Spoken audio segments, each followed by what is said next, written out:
Vatikani mbeti pa udhëheqës nga mëngjesi së hënës kur Papa Francesco vdiq në moshën 88 vjeçare. Ngjarja që piklloi besimtarët romano-katolik gjithandej botës inicoi ritualin e vjetër qindra vjeçar për ta zgjedhur liderin e ri që do ta pasojë Argjentinasin. Por a dini se si bëhet rituali që është mjaft interesant për zgjedhjen e papës? Ceremonia jo e lehtë fillon me të përfunduar të gjitha ritet e parapara për varrimin e papës që do të zgjasin 9 ditë.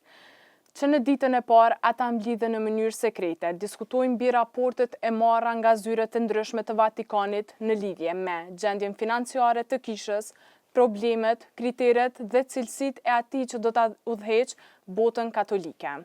E çfarë ndodh nëse papa nuk zgjedhet në herën e parë?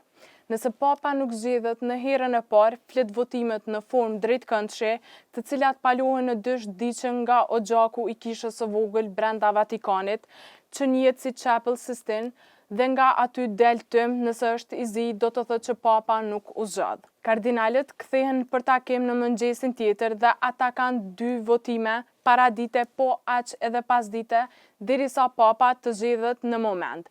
Nga ai moment nëse zgjedhet papa nga oxhaku del tym i bardhë. Kjo nënkupton që ka një pontif të ri dhe kushdo që del në lozhën e bazilikës së Shën Pjetrit në Vatikan, ajo që thuhet është habemus papam, që do të thotë e kemi papën e ri. Këtë pozitë mund ta marrë çdo burr i pagëzuar romano-katolik, por që nga viti 1378 vetëm kardinalët janë zgjedhur për këtë detyrë e për këtë privilegj. E sa i përket shpenzimeve të varrimit, Papa Argjentinas para vdekjes kishte theksuar se ato do të mbulohen nga një bamirës, i cili ka lënë donacion për katës që transferohet në bazilikën e Shënmërisë së Madhe. Ndryshe, Papa Francesco kishte shprehur dëshirën që udhëtimi i tij i fundit toksor të përfundojë në bazilikën papnore të Shënmërisë së Madhe në Rom. Ndërkaq, Papa Francesco do të varroset me 26 prill, Vatikani pati njoftuar se funerali i tij do të mbahet në ditën e shtunë në ora 10.